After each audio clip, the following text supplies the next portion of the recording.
এটার নাম রহমতুল্লিল আল্লাহ উপরে তুলে বলছেন, হাবিব আপনি মেহমান, আমি আপনারে দাওয়াত দিয়েছি, আজকে আনলিমিটেড প্যাকেজ চলবে। ও ওয়ালা সৌফা ইউতিকা রব্বুকা ফাতারদা। হাবিব চাইবে আমি দিব, হাবিব চাইবে আমি দিব, হাবিব চাইবে আমি দিব। আল্লাহ বললেন ইন্না আতাইনা কাল কাউসার, হাবিব আপনারে কাউসার দিয়েছি। ওয়ারাফানা লাকা যিকরাক, আপনার জিকির বুলন্দ করেছি। ওয়ামা আরসালনাকা ইল্লা রাহমাতাল লিল আলামিন, আপনারে রহমতুল লিল আলামিন বানাইছি। ওয়ালাল আখিরাতু খায়রুল লাকা মিনাল উলা, শুধু দুনিয়ার জীবন নয়, আখিরাতের জীবনের দুনিয়ার চেয়ে পাওয়ার আরো বাড়াই দিছি। এরকম বলতে বলতেই আছে, আর আপনার নবী মাওলার সামনে চোখের পানি ছাড়তে আছে, দাড়ি বেয়ে বেয়ে চোখের পানি পড়ছে। আল্লাহ বলে, হাবিব এখানে আসার পরেও কাঁদছেন কেন? তখন আল্লাহর নবী বলেন, মালিক তোমারে দেখছি, বাস আমার মন ঠান্ডা হয়ে গেছে। এখানে যদি খলিল আসতো বলতো আমি আর যাব না, এখানে যদি কালিম আসতো বলতো আমি আর যাব না, এখানে যদি আদম আসতো তাহলে বলতো আমি আর যাব না, এখানে যদি ঈসা আসতো তাহলে বলতো আমি আর যাব না। কারণ যে মালিকরে দেখে গেছে সে কেমনে আর দুনিয়াতে যায়? আমার নবী বলছেন, মালিক রে আমারে বিদায় দাও, আমি যদি এখানে থেকে যাই আমার উম্মত বেসাহারা হয়ে যাবে, জাহান্নামে চলে যাবে। আল্লাহ বলে, আশ্চর্যের বিষয়, মেরাজে যাওয়া নয়, ওয়ান নাজমি ইজা হাওয়া, ওই নূরানী নবীর কসম, যিনি মেরাজে আল্লাহ দেখার পর উম্মত উম্মত বলে মেরাজ থেকে এই দুনিয়ার জমিনে চলে এসেছেন। তাহলে মেরাজে যাওয়া আশ্চর্য, মেরাজ থেকে আসা আশ্চর্য। কি থেকে আসা? নবীরে জিজ্ঞেস করেন সোনার মদিনায় গিয়ে, আপনি এখানে কেন? তখন আমার রসুল বলবে, তোদের জন্য, তোদের জন্য। আচ্ছা, জীবনে কোনোদিন একবার ভেবে দেখেছেন নূহ আলাইহিস সালামের উম্মত গুনাহ করছে, আল্লাহ আযাব দিতে দেরি করে নাই। মূসা আলাইহিস সালামের উম্মত গুনাহ করছে, আল্লাহ বলেন মূসা আপনি নদীর ওই পারে চলে যান, আল্লাহ আযাব দিতে দেরি করে নাই। লূত আলাইহিস সালামের উম্মত গুনাহ করছে, আল্লাহ আযাব দিতে দেরি করে নাই। হযরতে ঈসা আলাইহিস সালামের উম্মত গুনাহ করছে, আল্লাহ আযাব দিতে দেরি করে নাই। আমি সিনেমা দেখলাম, গুনাহ করলাম, আল্লাহ আযাব দেয় নাই। আপনি নাটক দেখলেন, আল্লাহ আযাব দেন নাই। উনি অশ্লীল ভিডিও দেখলেন, আল্লাহ আযাব দেন নাই। উনি জেনা করলেন, আল্লাহ আযাব দেন নাই। আমি মদ খেলাম, আল্লাহ আযাব দেন নাই। এমন কোনো গুনাহ নাই আমরা করি না। আমরা গুনাহ করে পাওয়ার দেখায় জোস একটা সিনেমা দেখছি, আমরা গুনাহ করে বন্ধুরে বলি নাটকটা একটু ছোট হয়ে গেছে, আর একটু বড় হইলে ভালো হইতো, পার্কের এনজয়টা একটু কম হয়ে গেছে, আর একটু বেশি হলে ভালো হইতো, মদ খায়া বলি জওয়ানি ভাব চলে আসছে। আমরা গুনাহ করে আমরা গর্ব করে বলি, বলি কি বলি না?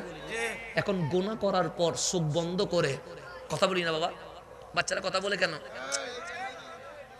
কথা বলবেন না, কথা পরে বলিয়েন, আমি যাওয়ার পর বলিয়েন, এখন কথা বলিয়েন না, কারণ এখন কথা বলার সময় না। এখন এটা হচ্ছে ক্লাস নিচ্ছি, কি নিচ্ছি? ক্লাস। আমি শিক্ষক, আপনার ছাত্র। ছাত্র কথা বলতে পারে? এক মায়ের চোটে ফাটা গেলাম একদম, কারণ শিক্ষক তো, শিক্ষক মায়ের অধিকার আছে না? নাই।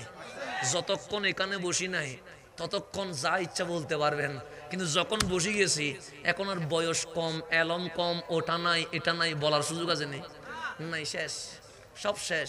এখন আমি শিক্ষক, আপনারা কি? ফরা নিমু না পাইলে টাস দিব, মনে রাখবেন। সুতরাং কথা বলার কোনো সুযোগ নাই। আস্তে আস্তে করে যারা আসছেন তারা বসে যান, যারা যাবেন বিভিন্ন কাজ থাকতে পারে ওরা আস্তে আস্তে উঠে চলে যান। কারণ আমি একবারও বসতেও বলি না, আবার যাইতেও বলি না। কেন? কারণ প্রেমিকরে ডাকতে হয় না, সেটা তো এমনিতেই মৌমাছির মতো চলে আসে। কথা ঠিক না? প্রেমিকরে মানুষ ডাকেনি, ডাকে না, প্রেম করে মহব্বতে। এখন আসেন যারা বসবার তারা বসবেন যাদের হাজত আছে, কারণ আসরের নামাজের পর থেকে মাহফিল শুরু হয়েছে, এতক্ষণ মানুষ বসে থাকা এটা অবশ্যই অনেক কষ্টের বিষয়।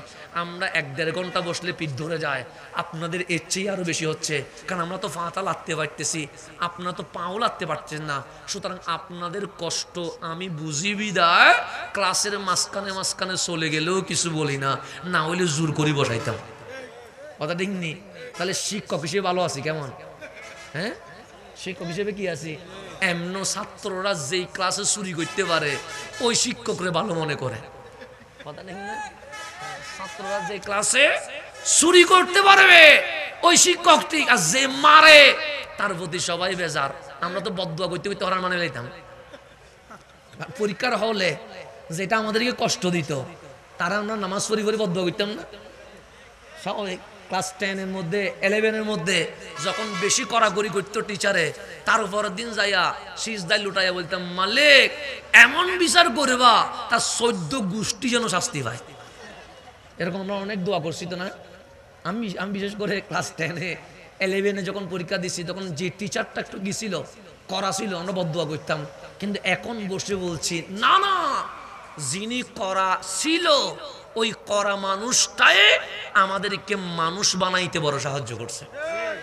সেজন্য বাবার মাইকটা এটাকে কখনো দিয়া মনে করবেন না, মানে খারাপ মনে করবেন না। বাবার শাসন দরকার আছে, মায়ের আদর দরকার আছে। যে বাবা মারছে আপনি খেয়াল করে দেখবেন, ওই বাবা ঘরের দরজা বন্ধ করে কিন্তু কান্না করে, বাবার চোখের পানি ছেলেদেরকে দেখায় না, কিন্তু বাবা সবচেয়ে বেশি কাঁদে। এটা আপনারা বুঝেন নাই। আমি এখন বাবা হয়েছি তো আমি এখন বুঝি। যতদিন বাবা ছিলাম না, আমার বাবা মারলেই আমি আমার মারে আমার দাদিরই বিচার দিতাম, যেটা কেমন বাবা, আমাদেরকে আদর করে না, শুধু মারে শুধু মারে। আজকে এসে বলতে হয়, আমার বাবা যদি আমাদেরকে না মারতেন আমরা সুর ডাকাইতে হইতাম, কিন্তু আমার বাবার শাসনের কারণে মালিক আমাদেরকে এখানে কবুল করছে। সেজন্য বাবার শাসনকে নিয়ামত মনে করবেন, মায়ের শাসনকে নিয়ামত মনে করবেন। এগুলোকে কখনো আপনি বাড়ি হিসেবে মনে করবেন না। বাবা হলেই বুঝবেন বাবা কারে কয়। যখন সন্তান আব্বু বলে ডাকে তখন মনটা কেমন করে এটা আমার বুঝে আসে। যখন আমি বের হয়ে যাই স্টেজন মাহফিলে আসবো, আমাকে তো অনেক আগে বের হতে হয়। আমার ছেলে আমার এরকম করে ধরে রাখে, বাবা যাইও না, ও তো মাত্র 2 বছর পার হয়েছে, ও বাবাকে ধরে রাখে। তখন আমার চোখের পানি চলে আসে, কিন্তু আমি ওর চোখের সামনে হাসি দিয়ে বলি, এই তো বাবা আসতেছি, এই তো বাবা আসতেছি। কিন্তু আমি যখন গাড়িতে বসি মনের মধ্যে এমন এমন যন্ত্রণা শুরু হয়, আমার চোখের পানি বের হয়। কিন্তু আমি যে উড়ে ভালোবাসি এটা তো আমার ছেলের আমি বুঝাইতে পারতেছি না। আমি গাড়িতে যতবার আসতেছি আমার ছেলের ওই চেহারা মনে পড়ছে, সে যে আমার পিছনে ধরে রাখছিল। আমার ওই চেহারা মনে পড়ছে, সে চোখের পানি ছেড়ে দিয়েছে। ওই চেহারা মনে পড়ছে, তার মায়ের কোল থেকে আমার কোলে আসার জন্য লাফালাফি করছে। কিন্তু দেখবেন 1 ঘন্টা পর তার যখন খেলনা দিছে, সে তো অন্তত স্বাভাবিক হয়ে গেছে। কথা ঠিক না? সে খেলতেছে, সে বাবার কথা এখন আর মনে নাই, সে খেলার মধ্যে পড়ে গেছে। কিন্তু আমার মনটা এখনো পড়ে আছে, আমার ছেলেকে আবার বাবা বলছে, আমার ছেলে কি পিছন দিকে ডাকছে। কিন্তু আমার ছেলেকে বোঝানো সম্ভব না আমি তাকে তার চেয়ে বেশি কোটি গুণ ভালোবাসি, এটা বুঝাইতে পারবো না। ঠিক আমার ওই কথা যখন মনে পড়ে, তখন মনে পড়ে আমার মালিক আমাকে কতটুকু ভালোবাসে। যেরকম আমার ছেলেরে আমি বাবা কতটুকু ভালোবাসি এটা বুঝাইতে পারি নাই। হয়তো আমার মালিক আমারে কতটুকু ভালোবাসে আমি নিজে বুঝে নিতে পারি নাই, বুঝে নিতে পারি নাই আমার মালিক আমাকে কতটুকু ভালোবাসে। সেই জন্য আমরা গুনাহ করছি কি করি নাই, আযাব দিছে। এখন আল্লাহরে জিজ্ঞেস করেন, মালিক নূহ আলাইহিস সালামের উম্মত গুনাহ করছে, তুমি বন্যা দিয়ে শেষ করে দিয়েছো। লূত আলাইহিস সালামের উম্মত গুনাহ করছে, তুমি জবর করে দিছো। ঈসা আলাইহিস সালামের উম্মত গুনাহ করছে, তুমি আযাব দিছো। মূসা আলাইহিস সালামের উম্মত গুনাহ করছে, তুমি সুবাইয়া মারছো। কই আমরা সিনেমা দেখি গুনাহ করছি, আযাব কই। আমরা জেনা করি, মদ খাই, আযাব কই। আল্লাহ বলে, তোরা যখন গুনাহ করিস আমি আল্লাহ বড় কষ্ট পাই, আমার বড় রাগ হয়, আমারও আযাব দিতে ইচ্ছে করে। নূহ আলাইহিস সালামের উম্মতকে যেভাবে শেষ করে দিয়েছি, ইব্রাহিম আলাইহিস সালামের উম্মতকে যেভাবে শেষ করে দিয়েছি, মূসা আলাইহিস সালামের উম্মতকে যেভাবে শেষ করে দিয়েছি, তোদের উপরও আযাব দিতে ইচ্ছে করে, কিন্তু আযাব দিতে পারি না। মালিক কেন?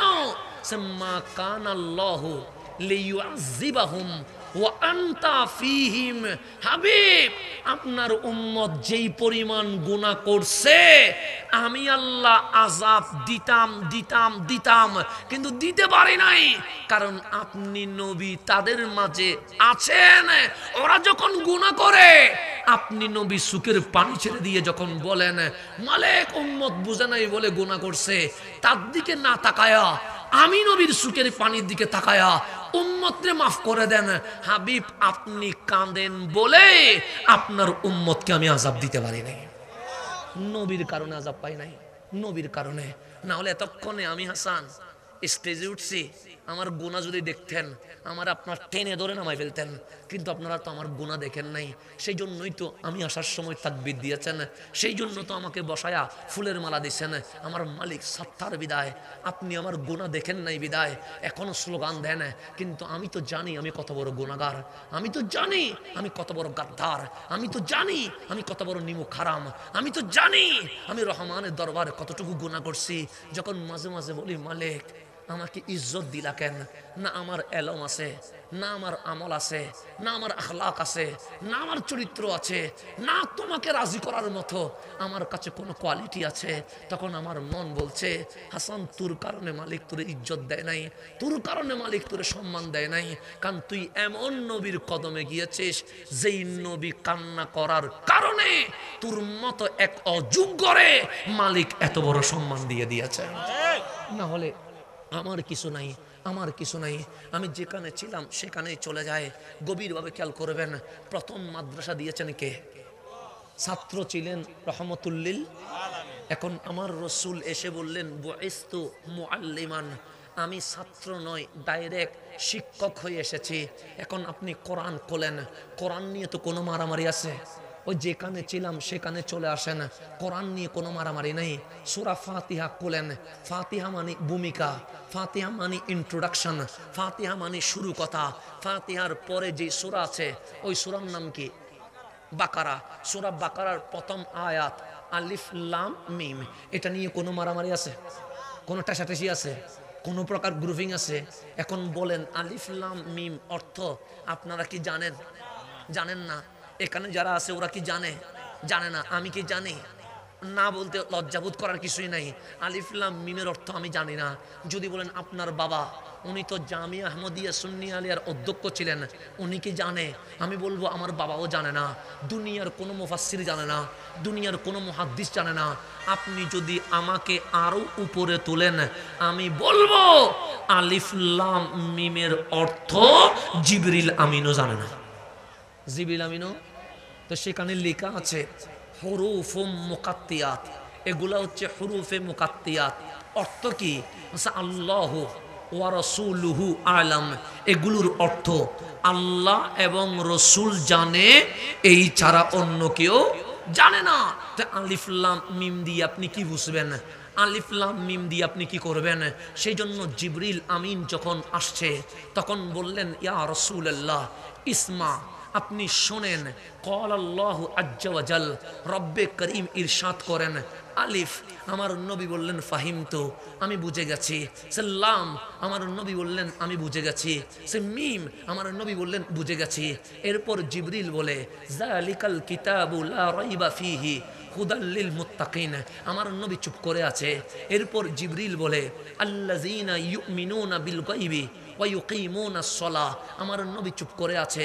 এরপর জিবরিল বলে ওয়া মিম্মা রাযাকনাহুম ইউনফিকুন, আমার নবী চুপ করে আছে। এরপর জিবরিল বলে ওয়াল্লাযীনা ইউমিনুনা বিমা উনজিলা ইলাইক, আমার নবী চুপ করে আছে। ওয়া মা উনজিলা মিন ক্বাবলিক ওয়া বিল আখিরাতি হুম ইউকিনুন, আমার নবী চুপ করে আছে। জিবরিল আমিন বলে একটা প্রশ্ন করব। আমার রসুল বললেন অবশ্যই প্রশ্ন করো। জিবরিল বলে যালিকাল কিতাব থেকে 3-4 খানা আয়াত বলেছি, একবারও বুঝেছি বলেন নাই, চুপ করে রইলেন। কিন্তু আলিফ বললাম, আপনি বললেন বুঝেছি। লাম বললাম, আপনি বললেন বুঝেছি। মিম বললাম, আপনি বললেন বুঝেছি। এই 3টা শব্দে বুঝেছি বললাম, বাকিতে চুপ রইলেন কেন? আমার রসুল বললেন জিবরিল শোনো, যালিকাল কিতাব থেকে তুমিও বুঝেছ, আমার উম্মতও বুঝেছে, নতুন করে বুঝেছি বলার দরকার নাই। কিন্তু আলিফ লাম মিমে যদি চুপ থাকতাম তুমি মনে করতা জিবরিল যেখানে বুঝে না হয়তো নবীও সেখানে বুঝে না, এই কারণে বুঝেছি বললাম। জিবরিল তোমার এলম যেখানে শেষ, আমি নবীর এলম সেখানে শুরু হয়ে গেছে। এটার নাম রহমতুল্লিল। বাস আমি আর কয়েক মিনিট পর গুছাইয়া ফেলছি আমার মাহফিল। হয়তো বা এতক্ষণে আমাদের তাহেরি ভাই কাছাকাছি চলে এসেছেন ইনশাআল্লাহ। একটু গভীরভাবে খেয়াল করুন, কথাকে আমি গুছাই ফেলছি। আলিফ লাম মিম দ্বারা আল্লাহ মেসেজ দিয়েছে জিবরিল নবীর টিচার নয়, জিবরিল নবীর খাদেম। একমাত্র আল্লাহ আমার নবীকে সব শিখিয়ে এই দুনিয়ার জমিনে পাঠালেন। রসুল আসলেন মক্কায়, মক্কায় মাদ্রাসা বানানো সম্ভব নয়। রসুল আসলেন মক্কায়, মক্কায় স্কুল দেওয়া সম্ভব নয়। রসুল আসলেন মক্কায়, মক্কায় ইউনিভার্সিটি দেওয়া সম্ভব নয়। আমার রসুল মক্কায় কখনো পাহাড়ে, কখনো জঙ্গলে, কখনো রাস্তায়, কখনো বাজারে, কখনো দোকানে ক্লাস শুরু করে মাদ্রাসা দিলেন, যেই মাদ্রাসার কোনো ভিত্তি নাই। কেন? কারণ মক্কায় আবু জাহেল আছে। একটু গভীরভাবে খেয়াল করবেন, আল্লাহর রসুল মক্কায় স্কুল দিতে পারে নাই, কলেজ দিতে পারে নাই, ইউনিভার্সিটি দিতে পারে নাই, মাদ্রাসা দিতে পারে নাই। কেন? বন্ধুর চেয়ে শত্রু বেশি। 13 বছর দাওয়াত দেওয়ার পর আল্লাহ বললেন, হাবিব, যারা চিনবার তারা আপনি নবীর কদমে এসে গেছে, যারা চিনবার নয় ওরা আপনার কদমে আসবে না। মক্কার জমিনে তাকার কোনো দরকার নাই, মদিনায় চলে যান, কারণ মদিনায় বেয়াদব নাই, অধিকাংশ আশিকে রসুল রয়ে গেছে। মদিনায় কি আছে? যেখানে আশিক আছে সেখানে যাইতে হয়, যেখানে দুশ্মন আছে সেখানে যাওয়ার দরকার। এটা মেসেজ দিয়েছেন কে? আল্লাহ বলে, হাবিব, মক্কার মানুষ চিনে নাই, যারা চিনবার তারা আসছে আপনার কদমে, যারা চিনবার নয় তারা আসবে, আপনি চলে যান মদিনায়। রসুল পাক এক অজানা পথে রওনা হলেন। কতই 28শে সফর, 8ই রবিউল আউয়াল মদিনায় ঢুকলেন। 12ই রবিউল আউয়াল ঠিক মদিনার মাঝখানে আসলেন। তখন আমার রসুল দেখলেন ছোট ছোট বাচ্চারা রাস্তার মধ্যে লাফাইয়া লাফাইয়া বলছেন, ফাজ্জা মুহাম্মাদুর রাসূলুল্লাহ সাল্লাল্লাহু আলাইহি ওয়াসাল্লাম, আমার কামলিওয়ালা চলে এসেছে। যুবকরা 2 লাইন হয়ে বলছে, তারা আল বাদরু আলাইনা, আজ পূর্ণিমার চাঁদ উঠে গেছে। আমার রসুল বুঝে গেছে মক্কায় শত্রু বেশি, মদিনায় বন্ধু বেশি। এই মদিনায় এসে সর্বপ্রথম মাদ্রাসা, সর্বপ্রথম স্কুল, সর্বপ্রথম কলেজ, সর্বপ্রথম ইউনিভার্সিটি আমার নবী নিজেই বানাইছেন। নাম দিছে মসজিদে নববী। নাম দিছে কি? এই প্রথম স্কুল হইছে মসজিদে নববী, প্রথম মাদ্রাসা হইছে মসজিদে নববী, প্রথম মাক্তাব হইছে মসজিদে নববী, প্রথম কলেজ হইছে মসজিদে নববী, প্রথম ইউনিভার্সিটি হইছে মসজিদে নববী। সেই জন্য আজ গৌসিয়া, নুরিয়া, হেফজখানা, এতিমখানা, আজ ইমাম হুসাইন রাদিয়াল্লাহু তাআলা আনহু মডেল মাদ্রাসা, এটা নতুন করে হয় নাই। আমার কামলিওয়ালা মসজিদে নববীর মাধ্যমে মাদ্রাসা, স্কুল, কলেজ, ইউনিভার্সিটির যাত্রা শুরু করলেন।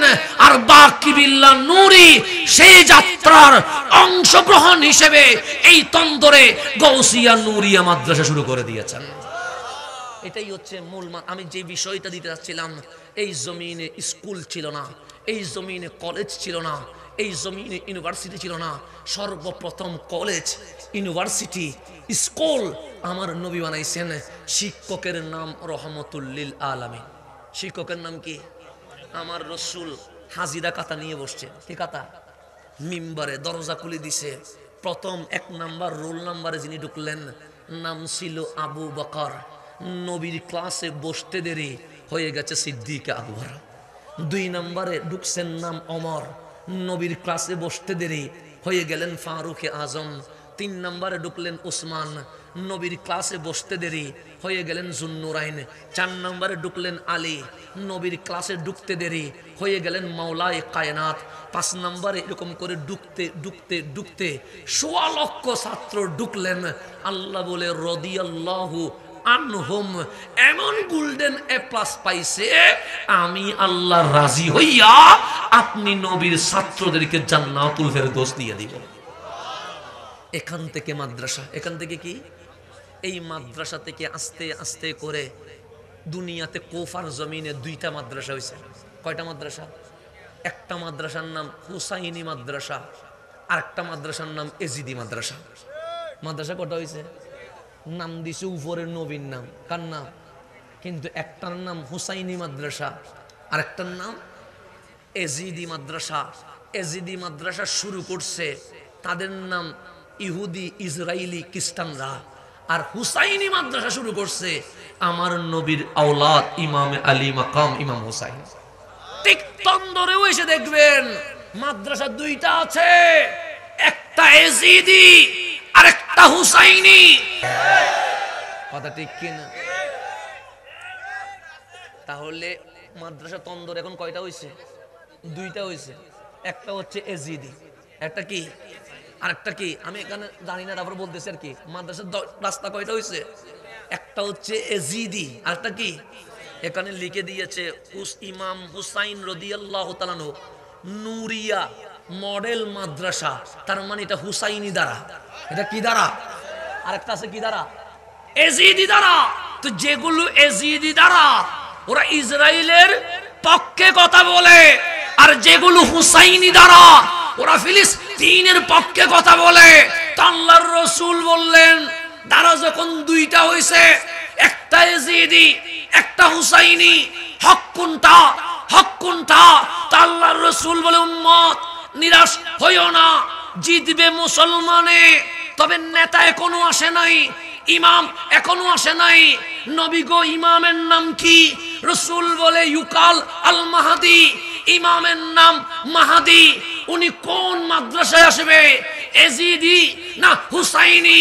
কামলিওয়ালা বলে মাহাদি কোন মাদ্রাসায় আসবে জানোনি? আমরা বললাম কোন মাদ্রাসায়? কামলিওয়ালা বলে আল মাহাদিও মিন ইতরাতি মিন ওয়ালাদি ফাতেমা। আমার মাহাদি এজিদি মাদ্রাসায় আসবে না, কারণ মাহাদি ফাতেমার আওলাদ, বাবার দিক দিয়ে হুসাইনি, মায়ের দিক দিয়ে হাসানি। ইমাম মাহাদি হুসাইনি মাদ্রাসায় আসবে। যারা মাহাদির সঙ্গী থাকবে ইসলাম তাদের হাতে বিজয় লাভ করবে। নারায়ে তাকবীর, নারায়ে রিসালাত। ডক্টর হাসান আল আজহারী সাহেব সর্বপ্রথম মাদ্রাসা দিয়েছে রহমতুল্লিল। এরপর মাদ্রাসা দুইটা ভাগ হয়েছে, একটার নাম মসজিদে কুবা, আরেকটার নাম হচ্ছে মসজিদে দেরার। দেরারকে ভেঙে দাও কারণ এটা এজিদি, মসজিদে কুবাকে বুকে নাও কারণ এটা হুসাইনি। ঠিক তেমনি ভাবে বাংলার জমিনে দ্বারা দুইটা হয়ে গেছে, একটা হুসাইনি পথে চলে এসেছে, আরেকটা এজিদি পথে চলে এসেছে। হ্যাঁ মিডিয়া বেশি হতে পারে, হ্যাঁ লক্ষ মানুষ হতে পারে, কিন্তু মালিক বলছে বিজয় তাদের সাথে নয়। লা তাহিনু ওয়ালা তাহজানু ওয়া আনতুমুল আ'লাউন ওয়া আনতুমুল আ'লাউন। তোমরাই জিতবে, তোমরাই জিতবে। হাবিব জিতবে কারা?